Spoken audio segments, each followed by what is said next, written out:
Hello friends, welcome back to my channel. আমি সঞ্চিতার লাইফস্টাইলের নতুন একটি ব্লগে তোমাদের সবাইকে স্বাগত জানাচ্ছি। তোমরা ভাবছো আমি এত সেজেগুজে কেন বসে আছি? সেজেগুজে বসে আছি, এখন বাজে সন্ধে 7টা। তো আমরা একটা কোথাও যাচ্ছি বলতে একটুখানি আমার বার্থডে ছিল, তো সেই পার্টিটা আমি করিনি, তো সেই পার্টিটা আজকে করবো। বার্থডে দিন আসলে খুব ঠান্ডা ছিল, তনুর ডিউটি ছিল। তনু সেজে গুজে বসে আছে। তনু মুখটা দেখা, এই দেখো লাইট আছে, ঠিক অ্যাঙ্গেলে নেই। আর আমার ওইখানে দেখো আমার ইয়েটাও দাঁড়িয়ে আছে, যেটা কি কোনো কাজে লাগছে না। কেন যে আমি এখানে এসে কিনলাম তাড়াহুড়ো করে, আসলে কোনো ছিল না। তো আমি একটা শাড়ি পরেছি সোয়েটারের উপরে। বাইরে গিয়ে খুব ঠান্ডা লাগবে আমি বুঝতে পারছি, এখানে খুব ঠান্ডা। তবে হ্যাঁ, জানি না, এখনো তো লাগছে না। তো চলো কি করি না করি ছোট্ট একটা ব্লগ তোমাদেরকে দেখাবো। কিছু তো করতে হবে বলো, নাহলে তো তোমরাও ভাববে যে আমি কিছুই করছি না। তো ওই জন্য ছোট ছোট একটা করে ব্লগ তোমাদেরকে মাঝে সাঝে তোমাদের মনের শান্তির জন্য আমি দিচ্ছি। একটা চাদর নেবো, দিয়ে বেরিয়ে পড়বো। কোথায় যাচ্ছি? আসলে এখানে একটা সাইবার হাব আছে, সেখানে খুব ভালো ভালো রেস্টুরেন্ট আছে, তো সেখানেই যাব আশা করি। দেখা যাক, এখনো ঠিক নেই গো, ওই ওলা করে বসে আছি। আর তনুর একটা বন্ধুও যেতে পারে, মানে ঠিক নেই, ওরও ঠিক নেই গো। যদি আসে তো যাবে, আর নাহলে আমি আর তনু। চলো কি করছি তোমাদের। আমাদের ক্যাব চলে এসছে আর আমরা বেরিয়ে পড়েছি দিল্লির রাস্তায় রাত্রেবেলা। আর জানি না কেন আমি যখনই বসি ট্যাক্সিতে কিংবা ক্যাবে বা কোনো বিকেলেই বসি, জানলা থেকে আমার বাইরের দৃশ্যগুলো দেখতে এত ভালো লাগে যে কি বলবো। ভাবলাম কিছুটা তোমাদের সঙ্গেও শেয়ার করি।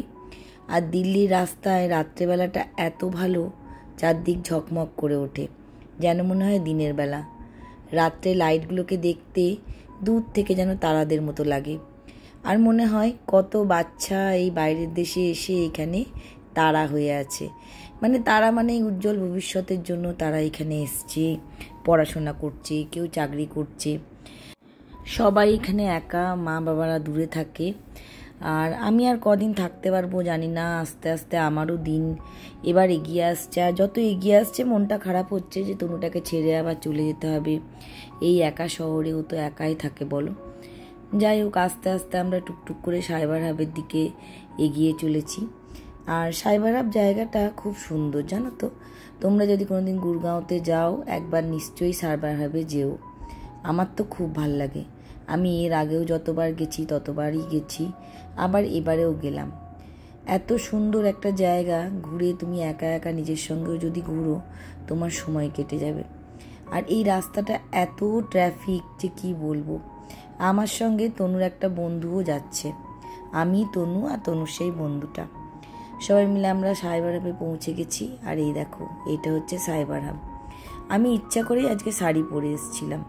তনু বলল, মা তুমি শাড়ি পরতে ভালোবাসো, দিল্লিতে এসে থেকে একদিনও শাড়ি পরোনি, একটা শাড়ি পরো। যদিও আমার ইচ্ছা ছিল না, খুব ঠান্ডা, তাও মেয়েটা বলল বলে পরেই ফেললাম। আর এইখানে জানো তো অনেক সুন্দর, তোমাদের সঙ্গে মাঝে মাঝে কথা বলেছিলাম, কিন্তু এত নয়েজ আর এত চারদিকে গান চলছে, আমি কথাটাকে ডিলিট করতে বাধ্য হলাম। ভয়েস ওভার দিচ্ছি। আমার শরীরটা কদিন একদমই ভালো চলছে না, তোমরা হয়তো দেখে থাকবে আমি একদমই ভিডিও দিচ্ছি না। কি করব বলো। আর আমি, তনু আর তনুর ওই বন্ধুটা সবাই মিলে আমরা খেতে বসেছি একটা হোটেলে। ওইখানে খেয়ে দিয়ে তারপর আমরা বাড়ি যাব। অল্প কিছু খাবো, সেরকম ভরা পেটে খাবো না, হালকা কিছু খাবো।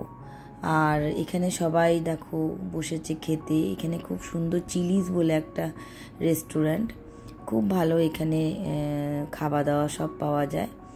তো সবাই মিলে আমরা এখানে বসে আনন্দ করছি, গল্প করছি। আমি বাড়িটাকে বড্ড মিস করছি, আর সব থেকে বড় মিস করছি টিকেকে।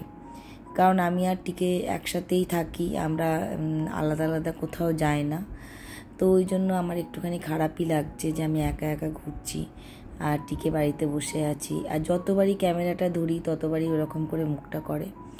আমাদের ঘোরা হয়ে গেছে, এবার আমরা বাড়ি ফিরবো।